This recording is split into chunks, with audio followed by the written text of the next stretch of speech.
Hello and welcome back to another episode of the Outsider Podcast. Today we sit down with Nollaig Butler. Nollaig is an outdoor content creator based in Ireland who really champions everything great about the Irish outdoors. Nollaig is such an enthusiastic and passionate person. It comes across in his social media content, and I hope it also comes across in this podcast chat.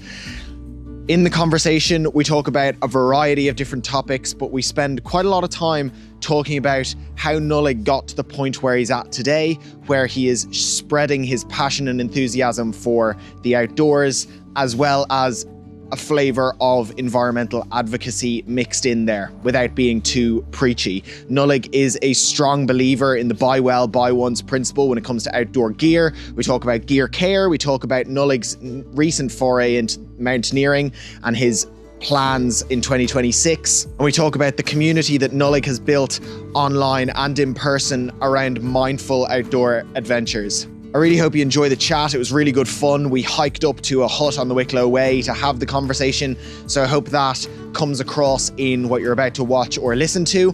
If you would like to see more episodes like this, please consider subscribing to the Outsider Podcast. It really means a lot to us. And thanks very much for your support. And let's dive into the chat. Yeah, kind of want to just keep the conversation flowing. But we'll make some tea, sure. Absolutely. And thank you for joining me on the Outsider Podcast. Thank you for having me. Yeah, absolutely. The first question, as I make us a cup of tea here out of a flask that I've brought up, what does being an outsider mean to you? What does that bring up when I say that, if anything? Like, whenever I first thought of this question, it wasn't, and everybody's kind of taken it very literally in the being outside sense. And I sort of anticipated it. That's so funny. I immediately went the other way. Yeah. Being an outsider is why I ended up outside, if that makes any sense. So I think I've told the story before, but I suppose this is a new audience. That the reason I ended up hiking and in the outdoors and being the kind of having the entire personality that I have at the moment was because I didn't fit in school. I was slow. I wasn't good at rugby, I wasn't good at hurling, I wasn't good at football. My older brother was the athlete of the family. So he was just naturally talented. He was just good at everything. So when I came along being the younger brother, they're like, oh my God, there's another Butler. He's going to be unbelievable too. They put me on the pitch. Useless. Like, I was picking daisies, sitting on the grass, couldn't kick a ball, couldn't hit a sliotar. I was useless. So my parents were like, God, what do we do with him? Like, I couldn't go to trainings on a Tuesday and Wednesday and a Saturday. So my parents were like, we have to do something with him. So they put me into Scouts. And Scouts was not cool when I was doing Scouts in school. Yeah. I think the Scouts is the coolest thing ever. It's been like the formation of my entire personality. But if you talk about someone like, if I talk to someone now in a pub or something like that, I did Scouts growing up, they're like, oh, that's so cool, I wish I did that. I was like, no, you don't. Yeah. No, you didn't, because I got bullied for being in Scouts. Scouts was like, oh, I'm a Boy Scout, oh, this, that. But I genuinely think it was the making of me. The confidence I found and independence I found through Scouts and being a place where, like, I was an outsider, but everyone else there was an outsider, and that kind of brought me the transition to being outside. Yeah. Do you think that, like, did you grow up in a family? Because the way that you sort of said that was that maybe the outdoors wasn't, like, you weren't necessarily always going to be outdoorsy. Did you grow up in a family where, like, that was normal, or, like, do they find it a bit strange that you've really gravitated towards this thing now? I think the extent to which I'm in the outdoors at the moment, they don't really get. They're like, why, it's raining now, like, why do you want to go hiking?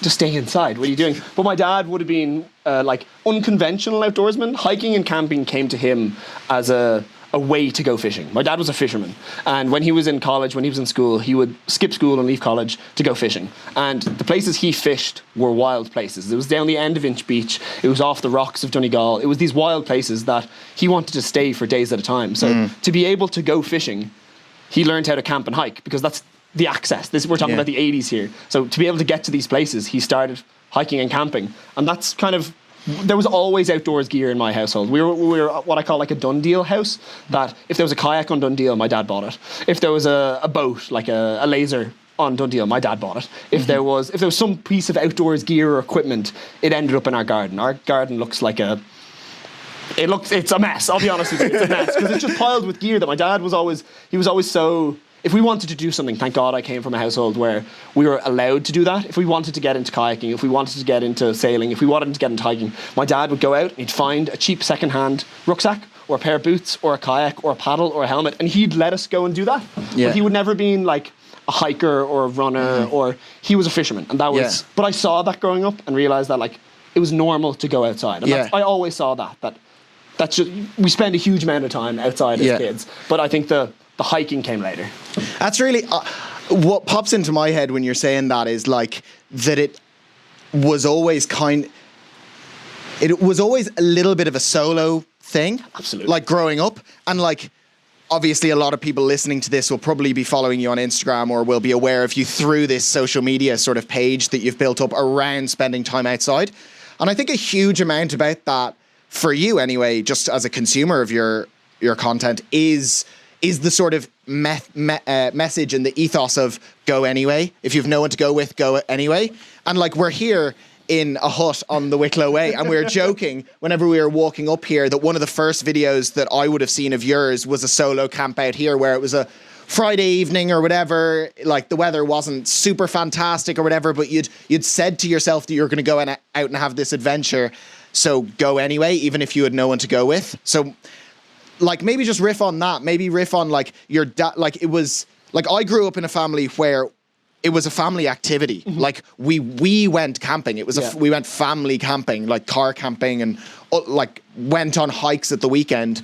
Whereas for you, it's kind of same as your dad. Maybe you're sort of echoing that in your own way now, where it's yes, you'll connect with other people through the outdoors, but it's a lot about spending time with yourself. And what does that give to you, the spending time by yourself in the outdoors? And also there's tea there, by the way. Amazing, thank you.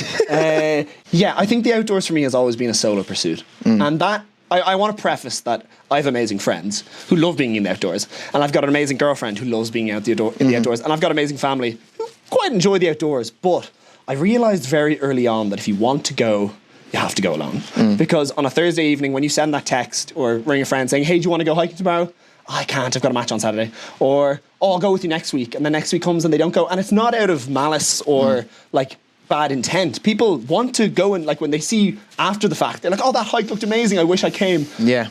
But I realised my priorities were different. And I realised very quickly, God, if I want to do this, I want to go hiking, but I can't wait for everyone. I can't wait forever. And I realised very quickly that if I want to go and do the things that I want to do, I need to start doing it alone. And now I've been incredibly lucky that I've built a community around going alone, if that makes sense. Like I started with the message that you like it's almost an oxymoron. It's an oxymoron, yeah. And the people I've connected with are other solo hikers and other campers and individuals. Like having no one to go with should never inhibit your ability to enjoy the outdoors. And that is a motto that I've tried to instill into everything I do. And it on the other side of the coin, happiness is the best when it's shared, and I completely get that. But sometimes you just have to make the decision that if I want to do this, I'll go alone. And I definitely saw that in my dad. Like my dad would grab his fishing rod, his waders, and he'd head out the door. And he would spend hours standing on a rock by himself, casting a line. And more times than not, he'd come back without a fish. And it's called fishing, not catching. Yeah. But Dennis,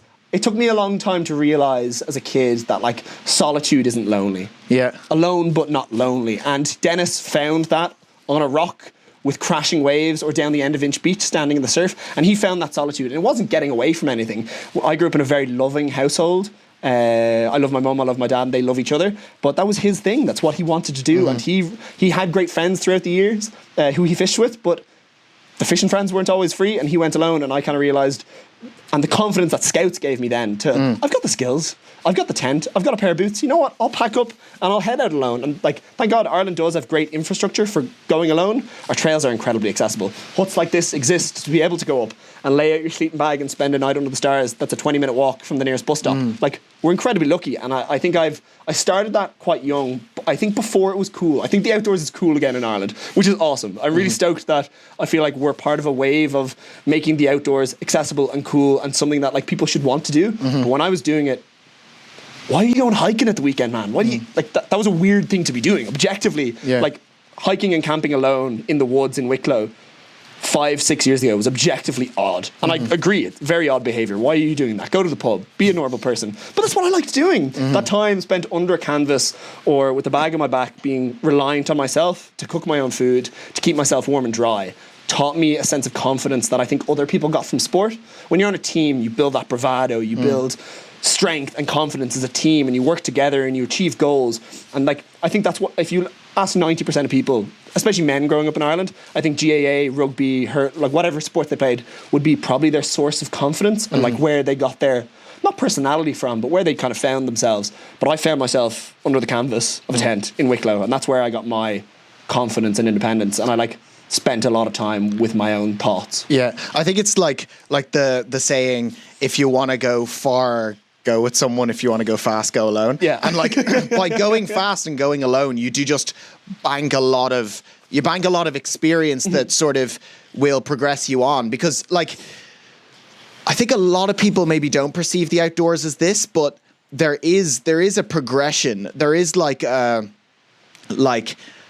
increasing level of difficulty. And I know this is something that you're thinking quite a lot about, like that maybe next year you want to move into a bit more mountaineering. Like, how do you think about it being someone whose outdoor experiences are Ireland? Like, they're Ireland centric. They are these trails and those rolling hills, and it's not extreme. It's not, do you feel like, do you look at photos and videos of places like Chamonix, and like, I know you did the Tour de Mont Blanc and these sorts of things, and you're like, do you look at that and you're like, God, I wish I lived there?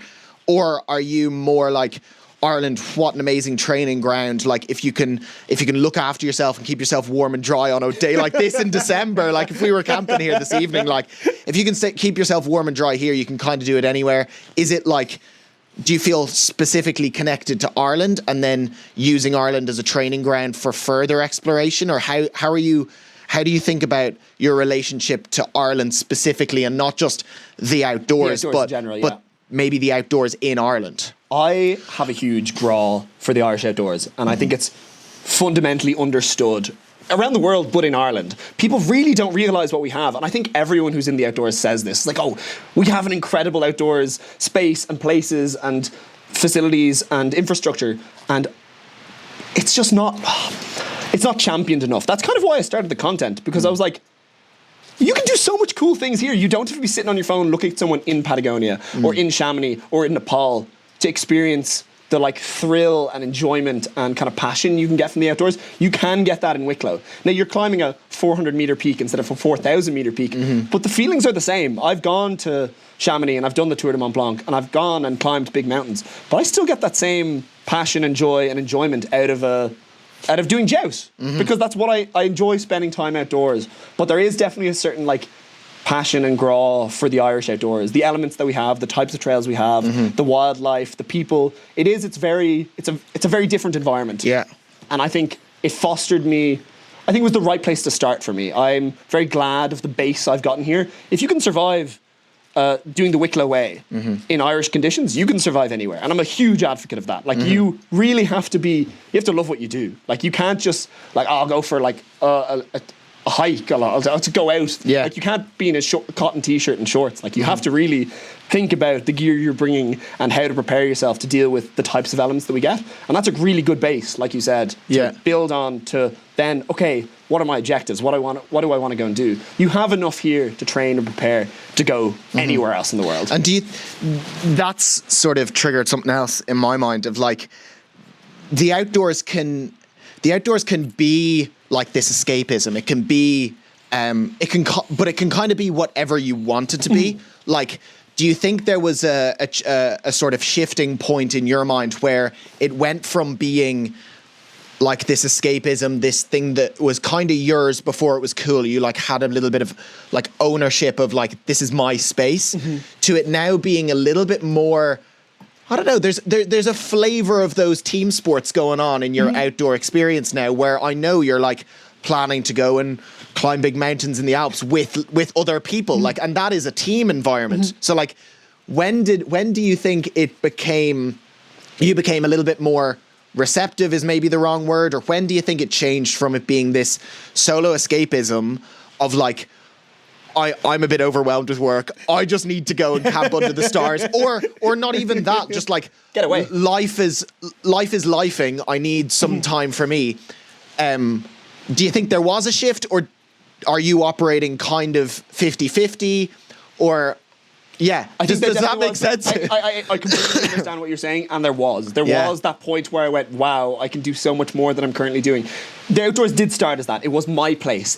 I felt kind of protective over it, that if I saw someone else hiking at the weekend, I was like, what are you doing? That's my activity. What are you going, or someone going camping, and I didn't get invited. I was like, what do you mean? I like going camping, guys. But like, the outdoors was mine, and the outdoors is for everyone, and I completely agree with that. But like, it was definitely a thing that I did, and I felt very precious over, about getting out and just kind of spending time by myself. I love being alone. This is a weird thing. My head's a very happy place to be. I get on great with myself. Some people think, like, what do you do when you're like alone in Wicklow? Like, do you listen to music? This is what I get all the time. No, I don't. When I'm running or when I'm hiking or climbing, I don't listen to music. I don't watch YouTube. I don't save a movie to watch in the tent. I just sit with myself. And that's been incredible for me. And that's why I love the outdoors in Ireland so much, because it's accessible. You can get out from the centre of town into Wicklow and get to some really wild spaces. But that was definitely like my escapism. And I thought that's all it would ever be. I never had objectives in the outdoors. I was never saying, let's go do the Ard O'Neill. I need to hike 62 kilometres in the middle of the night, and I need to do an ultra run. Like, that was like, the outdoors was never an objective. It was never a finish line or something, a trophy to gain. It was just a place I went to escape. But I think that changed this year. Oh no, maybe last year actually. Me and my girlfriend went and did the Alta Via 1, which is through the Dolomites. And if you haven't seen or heard of the Alta Via 1, it is the most magical hike on earth. Go do it. Anyway, incredible place. Completely changed the way I look at the outdoors. I've done multi-day hikes in Ireland, but I've never done 120 kilometres, 8 days on trail, fully self-supported through hike. And this was a huge jump for me. Like, I played it cool and convinced her that we were ready for it. But I really didn't know what I was getting myself in for. Flying into the Dolomites, to actual wilderness, we were like, there's bears, there's hundreds of kilometre stretches where there's no people. Like, these are really actually a wild place in the Alps. And we were like, you know what? Let's put our tent on our back. Let's put our food in our bags, boots on our feet, and let's go. And we did it. And it was one of the most incredible experiences of my life. Walking for 8 days through the Dolomites, arguably some of the most incredible landscapes on earth. And we achieved an objective, which was to finish the Alta Via 1. We crossed that finish line and we went, oh my God, I can do so much more than I thought. The outdoors isn't just like a place to go for a night. You can go and set these targets. And I was never, like, I'm a competitive person, but not in the sports sense. Like, I wasn't about winning trophies or getting records or fastest achievements. But we did the Alta Via 1. I was like, whoa, this was cool. I enjoyed this. This was a structured target that was set out, and there was a finish line, and it was a challenge, and we really pushed ourselves, and we did it, and it was incredible. I went, okay, what's next? Yeah. Tour de Mont Blanc, let's go. Let's do it. So the planning started immediately. And I think that was when the dial switched to, I can do cool things. I'm not limited to the Wicklow Hills. I can go and achieve things. Yeah, I mean, I can relate a huge amount to that. Like, I'd say followers of Outsider are probably aware, and you're aware that, like, for me, my main expression in the outdoors is mountain running. And, like, that by definition is a competitive sport.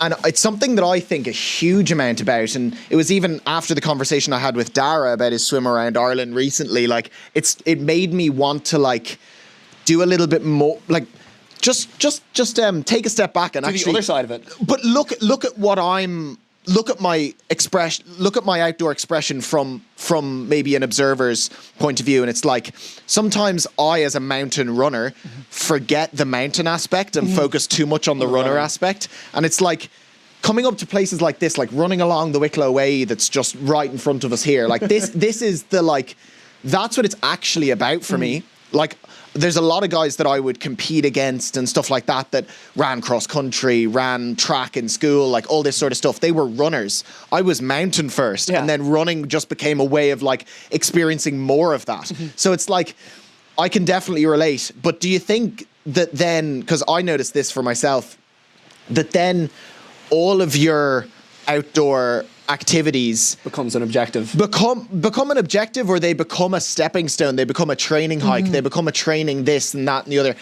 And sometimes it's nice to, I know we're both wearing our Garmins here, but, like, it's nice. So it is nice to, like, not look at it. Yes. Like even just the walk up here is probably like 2.5K, like 200 meters of climb or whatever we did. Pace, yeah, no, exactly. And it's like, it's kind of nice. Was I zone 2? Fuck. It's kind of nice to just switch off from that and like actually just really zone in on the mountain aspect. So it's I don't know, is there any aspect of that like really rings true for you? Like, do you see do you find yourself like picking a route because you know it's going to give you a stimulus, The or best like gains. yeah, or like you know that like by going and camping at the base of Carrantoul in the middle of winter, you're going to like ensure that you like sort of get to Get test the your most gains gear out and of like something, all that yeah. sort of stuff. I and think- does that sort of take away from the magic of just going out and the escapism aspect that your dad found with the fishing?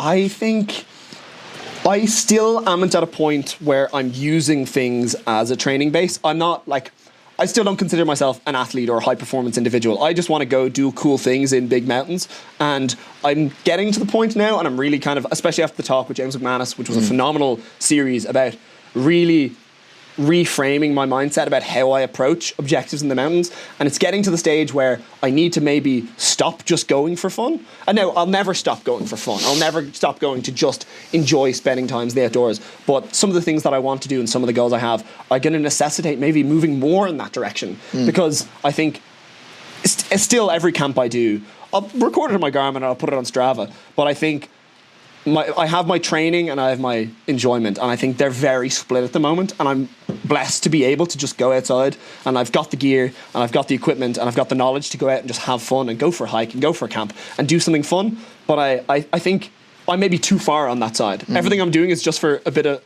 crack at the moment, but I'm realizing that 2026 is the year that I'm probably going to have to lock in and really maybe take a page out of your book and look at, oh my God, what does structured training look like? Because I never had that. I didn't have a sports background. I didn't have training sessions before a match. Yeah. Now I'm having to figure out what do those training sessions look like, and I'm blessed to have people like you around and Jason McManus and people on the internet who are creating content around here's what formulating performance in the outdoors looks like, and I'm really enjoying that process now, like putting structure behind it and kind of getting purpose and gains, like while still having fun at the same time. Like I'm really privileged that the things I want to do, I'm enjoying the process. It's not just about going to the summit of Mont Blanc in 2026.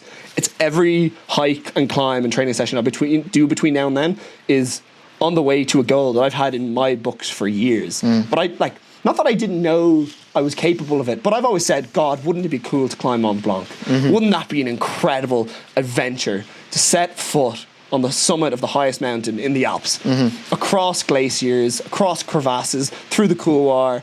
Like, that is just an insanely cool expedition. And I'm now in a place where I'm like, whoa, this isn't like unattainable now. This is like something that's within my wheelhouse. Yeah. But I also don't want to stumble up there unprepared. And I'm realizing I've got a huge amount of respect for the mountains. I've got a huge amount of, this might sound odd to say it out loud, but I don't think I've got a huge ego. I'm not going to conquer mountains. Like I'm switching from kind of hiking towards mountaineering, and that's a very gradual progression that I'm slowly going through. And I really don't want to rush because people get killed mountaineering. It's objectively a dangerous sport.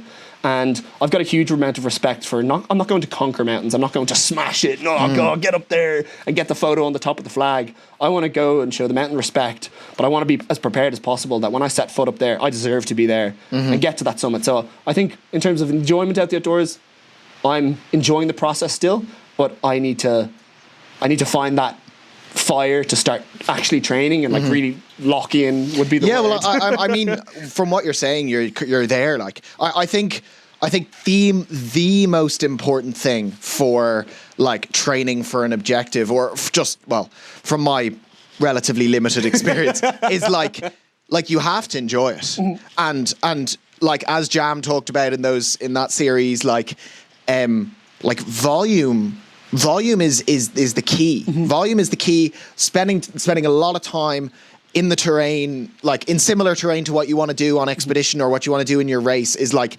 that's how you do it. That's how you achieve it. So like and you can't fake it either. And if you no, exactly. You have to enjoy it. And I think that's actually, I think, the most pure and most amazing thing about it, and sport in general, and like endurance pursuits or whatever, that like you can't fake it. Like in this world of like kind of curation and like faking it a small bit, like fake it to make it and stuff like this.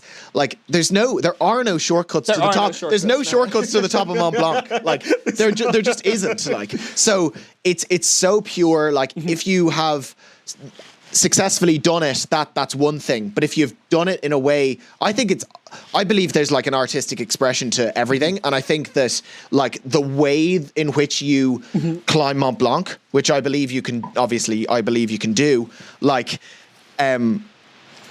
you could do it tomorrow and be ill-prepared, probably. And get away with it. And get away with it, but you don't want to get away with Exactly. it. You want to actually enjoy it. You want to take something away from the experience. It's about more than just... It's not actually about doing the thing. Yeah. It's not about completing. It's about the experience of attempting a thing. And I think I was quite proud of myself last year at the end of kind of the Alpine season. We just summited Gran Paradiso, which is a famous training peak for Mont Blanc. Usually expeditions go there to test your skills, and if you can do it, you're probably ready for Mont Blanc. And I had a friend called Joe, and he was preparing for his 2025 Mont Blanc expedition. And he said to me, "Nollaig, we've got a space, come with us."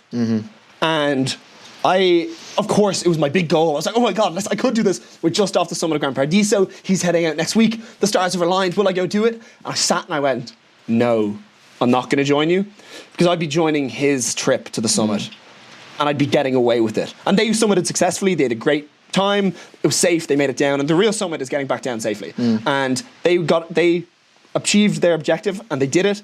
But I'm glad I didn't go with them, because that wouldn't have been my summit. That would have been following him up his journey to get there, and my journey hadn't really started yet. I was at phase 1 of getting towards the mountain. So I said, no, I'm going to do it in 2026, because that's my goal. I want to be fully prepared. I want to be fully ready. I want to make sure when I get up to the top of that mountain, I'm as prepared as I can physically be. And he said, fucking dead right. No, like, that is like actually fair play. It was a huge moment of like, okay, I've got my approach to the mountains dialed. And he said, I'll be there with you in 2026. So we're planning to go together. He'll come back and join me for his second summit, and we'll go together, and that'll be my summit push and attempt. And we're looking at maybe the Matterhorn as well, but that's a different kettle of fish that I'm really gonna have to start training for specifically. But Mont Blanc is the big one this year. But yeah, no, that was a nice moment of, you know what, like I've got my approach and I have to earn it. And like hiking in Ireland, you can't fake it. Like my kind of social media presence has exploded and got to a place I never thought it would, because it's just my personal Instagram. It's just me going on hikes at the weekend. And you kind of said this while we were hiking up here. The content is the same thing that it was 2 years ago. It's just there's more people here now. And every now and again you get that message, it's like, oh, he doesn't even actually like the outdoors. He just does it for the views. Man, why on earth would I be hiking in the lashing rain in December in Ireland if I didn't enjoy it? Yeah. I'm not doing that for the views. Yeah, what views? What views? No, the social media views. Jesus Christ. What views? But what views? Jesus. Like he was like, oh, he's only just doing it for Instagram. He's not actually like, he's not outdoorsy. Look at his gear, it's clean. Bro, I wash my gear. This is the most common thing I get is, oh, he's not a real outdoorsman. Look how clean his gear is. Brother, wash your stuff. That's like my whole shtick is look after your gear. What do you mean? I often get that like, oh, you're not a real outdoorsman. Like you're just doing it for Instagram because you're like Mr. Outdoors and that's like your persona. It's like, you can't fake this. You can't fake being committed to trail runs in the middle of the night in November. You can't fake hiking for 3 days in Wicklow in the lashing rains. You have to have the passion and joy for it. And now I'm blessed that stoke for the outdoors has gotten me through the barrier of shitty conditions, and now I'm at a place where I've got the confidence and skills to go do some big objectives in the Alps. Or it's actually just sad. But you know what I mean? Like if you're not actually enjoying it, it is actually a little bit sad. If you're misguided and you're doing it for the wrong reasons, it's just.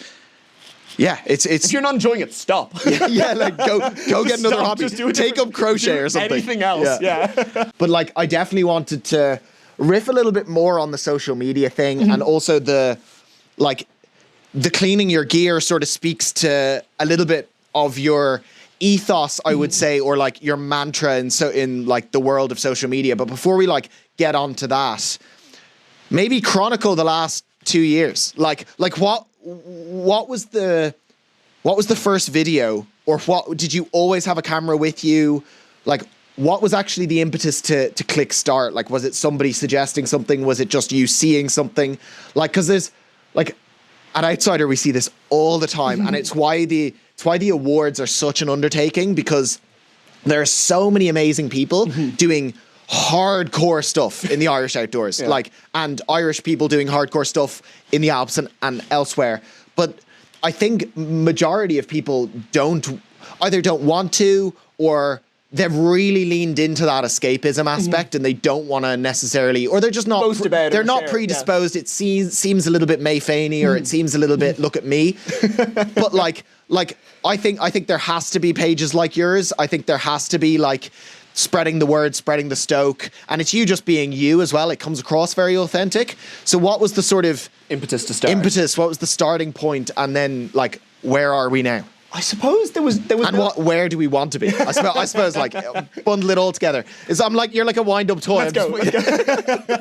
I suppose there was no real start point. I was always hiking and camping in Ireland. That's just kind of who I am. And I think I've tried to, as this has progressed into kind of like something formal, I've tried to keep that authenticity of, I just love being outside. And where it came from was, funny enough, like if you knew me in school, you knew me as someone who hiked and camped. And if you knew me in college, you knew me as someone who hiked and camped. So there was nothing special about it. So I didn't feel like it needed to be shared, because I was surrounded by climbers or hikers or runners. So everyone around me was like that anyway. So I didn't think it was anything special to go hiking and camping. That was just what everyone was doing. I kind of surrounded myself with those types of people. When I started work, you have that kind of like introduction week where you just get to know everyone, you're just meeting everyone, and you follow each other on Instagram, you go for a night out, you kind of like, you're figuring out who everyone is and what their background is. Because these are all people that are coming from different walks of life, as well, different hobbies, different new people. And I remember coming in on a Monday morning and 3 people came up to me like, Nollaig, what the hell were you doing at the weekend? And I just done a summit camp on Carrauntoohil. I remember that. And it was the middle of a storm, lashing rain. I decided, you know what, let's head up to the summit of Carrauntoohil, do a camp up there. I think it'd be funny. That wasn't to make a video. I just was posting on my story, my personal account of me hiking and camping. They were like, Nollaig, what the hell were you doing at the weekend? I was like, what do you mean? I was camping. They were like, you were on the summit of Carrauntoohil in a storm. I was like, yeah. And I was like, I got a kind of a bit of like a buzz off, like, oh, I got to explain like my hobby and being in the outdoors and how long I've been doing this for. And they were really interested. They're like, that's so cool. I'd love to go with you sometime. I've never hiked in Ireland. I've never gone camping. I didn't even know you could go camping in Ireland. I was like, oh, what, really? And this kind of like theme continued for a week of 2, or people being kind of like semi-interested in my personal Instagram page. And I was consuming a lot of content of people being in the outdoors, especially in the UK. There's a huge creator scene. People doing incredibly cool content. Willem Explores, Joe Explores, Cam Outdoors. Like there's some really cool people making some really cool, engaging content about hiking and wild camping, especially in the Lake District. And I was watching it and I was kind of saying, there's no one really doing this in Ireland. There's no one really showcasing how accessible Irish trails are, how much wild spaces there are in Ireland. And I'm going out there anyway, and I have my phone and I'm putting my personal posts up on Instagram. So there was just one afternoon I set my page from private to public, and just kept doing what I was doing. I didn't really change anything, and it just started getting engagement. I'd do a hike or a camp and I'd get 1 or 2 comments. They're like, oh man, this is really cool, where's this trail? And I'd reply to them, or, oh, what tent would you recommend? I want to start hiking. And it kind of grew organically from there, to the point where I was building this kind of small community of outdoors enthusiasts in Ireland that I didn't know existed. Because again, I did all these things solo because I didn't think there was anyone else out there. But I feel like I brought this like island of misfit toys together for people who were like stoked about the Irish outdoors but didn't know where to start. Because we have incredible outdoors creators in Ireland, the likes of Roz Purcell.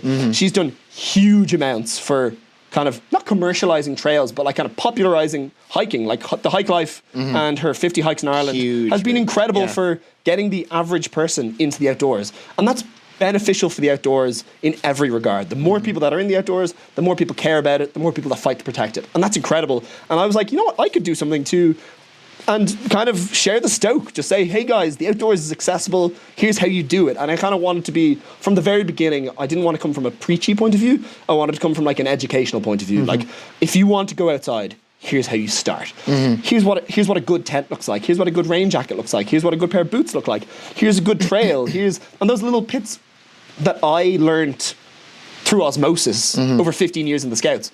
People don't just have access to the information. You don't just know these things. And I realized I had a kind of, not a wealth of information. I'm not like the Bible of hiking and camping in Ireland, but I have all these anecdotes and all these little bits of experience that I was like, you know what, if I share this, it might help one more person getting to hiking or camping or climbing and enjoy the outdoors in Ireland the way I have. So that's kind of how it naturally grew. I was like, wow, people are kind of interested in this. And I always tried to keep it as me being in the outdoors. I wasn't selling anything. I wasn't promoting anything. It was just what I like to do is get outdoors, and I want to make sure that everybody knows that the Irish outdoors is accessible, but also I wanted to balance that with the responsible message of if you're going to do it, here's how to do it correctly. And there isn't a right or wrong in the outdoors, but there kind of is. Like the leave no trace principles. We grew up with that. Not everyone else did. And it's hard to see why someone wouldn't see why throwing trash on the trail isn't okay. Like, of course, like to our brains, that doesn't make sense. But promoting that message and making sure people aren't lighting fires and making sure people aren't destroying habitats or going off trail or damaging ecosystems, those little bits of information that we grew up with, there's no harm in just promoting them again, putting them in front of a new audience and making sure that as people join the Irish outdoor scene, they're doing it responsibly and ethically and most importantly, enjoying it and just getting out there and having fun. Yeah. How do you think, because you touched on it there, how do you think about the, like, demonization of influencers?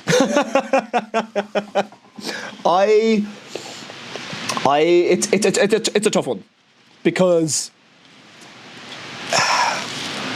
gatekeeping is a good thing. I think the outdoors is for everyone with little asterisks. The outdoors isn't for everyone. If you are someone who damages ecosystems, if you're someone who lights fires or leaves rubbish, the outdoors isn't for you. Stay at home. We actually don't want you here. But I think I've got an opportunity and a platform to be an advocate for all the good things in the Irish outdoors and all the benefits you can get from it. And that's why I've tried to be, as much as I can, advocate for a message of responsibility in the outdoors. And if I can do... Now, I have no doubt that probably through my videos and some people... There've been some bad actors out there that have seen me camping and go, oh, lads, let's go grab some cans and go camping. I saw a sick video Nollaig posted, let's go do that. So I don't give specific locations. And someone asked me, oh, Nollaig, where is this? Go find it yourself. Like, I was able to find these spots and locations myself by going hiking. So getting out there is the hard bit, to go find the spots. And if you're someone who goes through that barrier of entry, you're probably someone who's responsible enough to not destroy the location. So I probably agree that I probably have had some negative impact on the Irish outdoors. Like, the more people you bring, even if it's a tiny percentage, some of those will have a negative impact on our trails. But I think on a whole, I've tried to really promote being responsible and ethical and sustainable while enjoying the outdoors. So I think as influencers go, I try not to use the word. No, that's exactly why I use the word. I've tried to be more of a content creator and like an advocate for the Irish outdoors. I just want to be someone that says the outdoors is sick. I just want to share the stoke, get out there and have fun and enjoy it responsibly. And I think, it's tough being like riding that balance between negative impact and positive impact. I think that's something I struggle with. I don't think I struggle with it. Keep it up at night. It's something I think about is like this idea that the more people in the outdoors, the better. Yeah. And I'm like, really? Do you know? Like, it's such a difficult one because I agree that, like, in order to, like, the reason we know about the leave no trace principles and we know not to negatively impact the outdoors to the best of our ability is because we love it and because we spend time in it and we connect to it, and it gets to a point where it's like it's beyond just knowing what to do. It is a connection. It is like actually, like, it kind of sounds a bit, I don't know, woo-woo or whatever, but like landscapes get personalities. Like, you develop relationships with this hut. Like, this hut for you has multiple memories. Like, you've stayed in this hut multiple times. Like, you've probably walked up that trail multiple times. You've seen lots of different light in the cloud. Like, you develop a little bit more of a connection to it. And I think it just takes a while to get to that point of connection to the outdoors and desire to protect the outdoors, that, like, if we just increase the amount of people that were out on Ireland's trails by 100,000 tomorrow, like, it would take objectively be a negative impact. It would take 5 years before people were actually protecting it, and the damage that would be done in the meantime could be irreparable. So it's like, and I know this.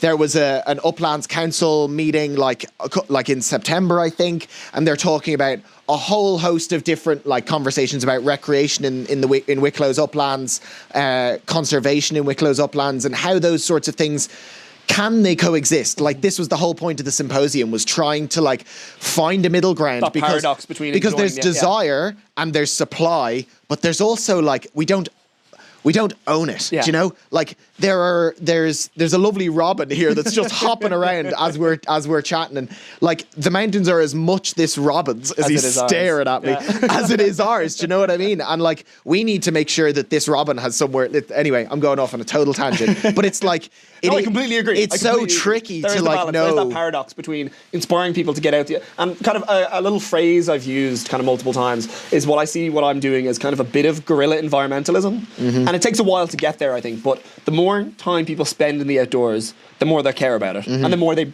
build that connection. And if they build that connection, they'll fight to protect it. And you can never get to that upper level of being passionate and inspired by the outdoors and fighting to protect it unless you step foot in it in the first place. So there is that inherent risk.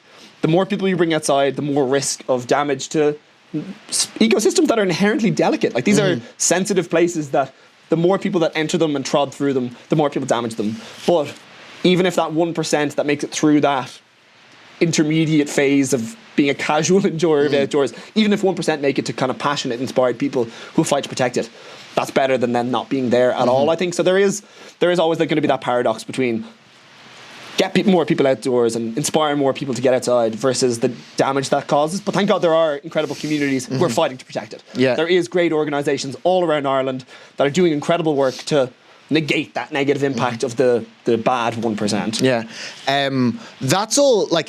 That's all great. I think that it's kind of like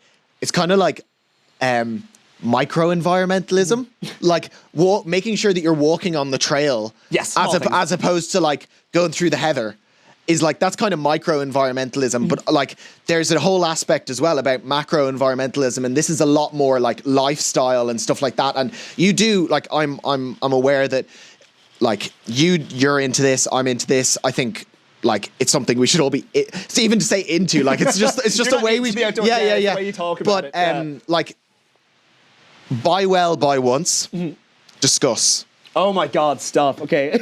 because there is a commercialization. There is like you need the right stuff. Yeah. Like we're both sitting here in puffer jackets. Like you need to be insulated. You need to this, that, and the other. Like, yeah, buy well, buy once, discuss.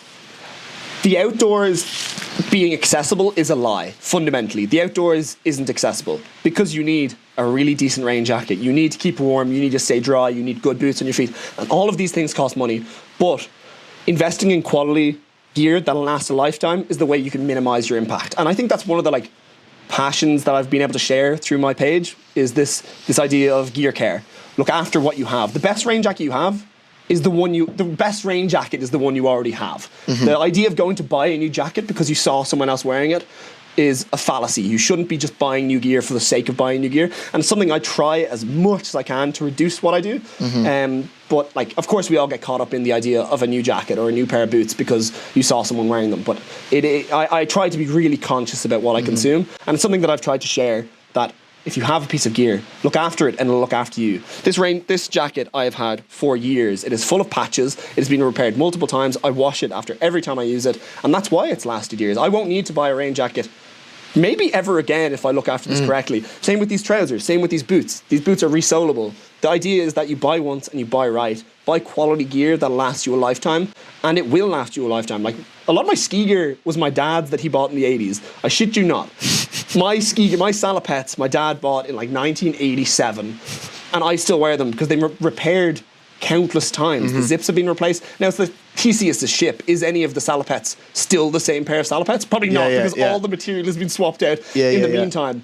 But I think that's where like my love affair with Patagonia starts during college. I had no money, and people couldn't understand that. No, like Patagonia is so expensive. Why'd you wear it? It's like because it's the only thing I can afford. And that's a kind of fallacy in itself. Like, it's the only thing I can afford. I couldn't afford to buy multiple T-shirts because they were tearing all the time, or they were shrinking or getting damaged. I could only afford to buy one T-shirt and hope it lasts a lifetime, which it does. And that's how I kind of fell in love with Patagonia and its brand and its ethos. And I got that from my dad because I saw him wearing fishing gear, and it was Patagonia. And when I was 7 years old, my dad was wearing a Patagonia fishing jacket. And when I was 17 years old, he was still wearing that Patagonia fishing jacket. And I saw that quality gear lasts and it makes a big impact about how you enjoy the outdoors. Being comfortable, safe and dry in the outdoors comes from quality gear and investing. So when I was in college, when I started climbing, I couldn't afford to be just buying things here and there. I needed to be really sensible about what I purchased. Really good synthetic insulation that lasts a lifetime. And all those pieces of gear I still have because I've looked after them. And investing early makes a huge difference. And I know it's tough for me to kind of preach from the heavens because people are finding me, when someone opens their phone and they see a video of me, they're not seeing someone who's like just starting in the outdoors. This is 25 years of building an outdoors wardrobe. Like I didn't just go out and buy this whole outfit yesterday. Yeah. This is what I spend my life in. If you see me in work, I work a full-time job. If you see me in the office, this is what I'm wearing. It's the only clothes I have because it facilitates my lifestyle. Yeah, literally. I didn't just start with the best tent. I didn't just start with the best sleeping bag. It's stuff I did my research and saved for and bought over years in the outdoors because that's what makes the outdoors accessible. It's really good quality gear. And you have to be that conscious about that decision and invest. And it pays off because the gear I have now, I will hand down to my kids because I will look after it, I will wash it, and it'll last forever. Yep, I agree. What he said. But I think gear care, it has so many levels. Gear care isn't just like washing your clothes. Gear care is repairing your gear. It repairs a radical act and being the ability to, oh no, I've torn my jeans, sew them up. Like no one says, oh my God, that guy's got a sewn patch in his jeans. What a loser. Well, I mean, especially in outdoor gear, like it is almost like patches are a badge of honor. Like the way, like to sort of harp on the Patagonia point, like the worn wear sort of, it is a movement, like, and it's almost like we were talking a little bit about like branding and marketing and stuff like that, because it does all play into that to a degree, but that in and of itself has sort of been marketed as a cool option. Objectively cool, yeah. I love bragging about the patches that are my jackets. This one I got when I was skiing, this one I got when I was trail running, this one I did when I was this. And this jacket has so much personality. Yeah. More than this hut and this landscape, this jacket has kept me safe and dry and warm through countless adventures. The attachment I have to every item of clothing, because they're not just a tool, it's something that facilitates, it's a belonging, it's something that facilitates things you're passionate about, and looking after them is so important because in turn they look after you. And every piece of clothing I have has personality. I genuinely think that when you take the time to use a piece of gear for what it's designed for, it develops its own personality. It keeps you safe, it keeps you warm, it keeps you dry. And I'm so excited every time I get to put on this jacket because I know I'm going somewhere cool. Yeah. Now sometimes it is to go get milk, but because it's raining outside. It's raining outside because it's always raining outside. But I know when I put on this jacket, I'm going out to do something cool, and I get to put on my battle armor as I head out the door into the Wicklow rain, and I know that I'm going to be dry when I get home. And people go, "Oh no, like outdoors weather in Ireland sucks. Why would you hike?" It's like, because I can. So the outdoors being accessible is a lie fundamentally. It's accessible when you invest in the right gear to make it accessible, and that is a tough barrier to entry. And I completely like empathize with that. Like, it is hard to see someone out in really bad weather camping in a -8-degree sleeping bag that costs 600 quid, because that is unattainable to a lot of people. And it's hard to say just save during a cost of living crisis. If you want to enjoy the outdoors, you need a 600 euro sleeping bag. That is tough to say, and but it's just fundamentally the truth. Now there is entry-level gear, and that's why different brands exist, and that's why there's price points. And I've always been an advocate for, you can't always just buy the best. Yeah. If you can, buy the best, but borrow gear, take second-hand gear. A lot of the stuff I wear is second-hand. A lot of the gear I've used in my early years was borrowed. It was either my dad's gear or my uncle's gear or a cousin's gear. And like the amount of gear I lend out to friends now is comical. I should start a business where I start leasing out equipment to people. I'm the same actually, like, because every time, like, I feel like I need to do a gear sort like monthly, and like whenever I do, I'm like, I should start a vintage. Yeah. Like I should really start like profiting from this. Yeah, literally. It would be all size, small and medium, but whatever. Brightly coloured outdoor gear. But yeah, I kind of also like the idea of not commercializing it and just being able to like, I have another rain jacket in my car if you forget a rain jacket, or not that you would forget a rain jacket, but like if I did forget my rain pants though. I don't have a spare pair of those. If I was like heading out with somebody, being able to just like, I don't know, loan them something, or like my friend was going skiing in Japan for a ski season, and I was like, just take this rain jacket. Like, I don't need it.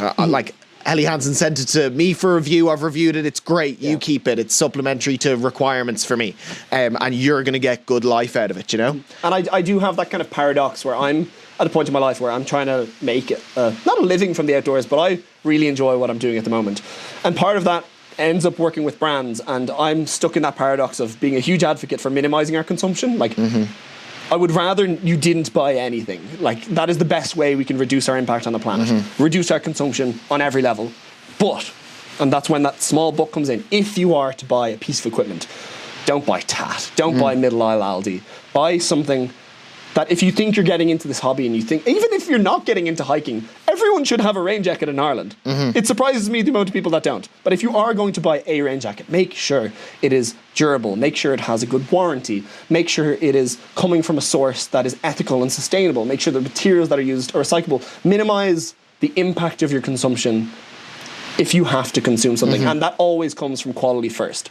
The idea of buying a rain jacket every season, or buying a new tent every season, or a new pair of boots because the sole fell off, if you care about the outdoors, you can't be doing that. Like, you can't say I love the outdoors and be just mindlessly consuming gear. And it's that tough place to be in now, where I'm trying to make a living from the outdoors. I'm trying to work with brands. I'm trying to collaborate. And unfortunately, that comes with new seasons and new lines of gear and new equipment. Yeah. So I am finding act. that tough at the moment. The kind of that internal conflict of like, how promotional should I be? It also just comes back to the climbing a mountain, and it's about how you do it, not necessarily what you're doing, to a degree. And it's like, with the making a living from the outdoors, I think that's empty, man.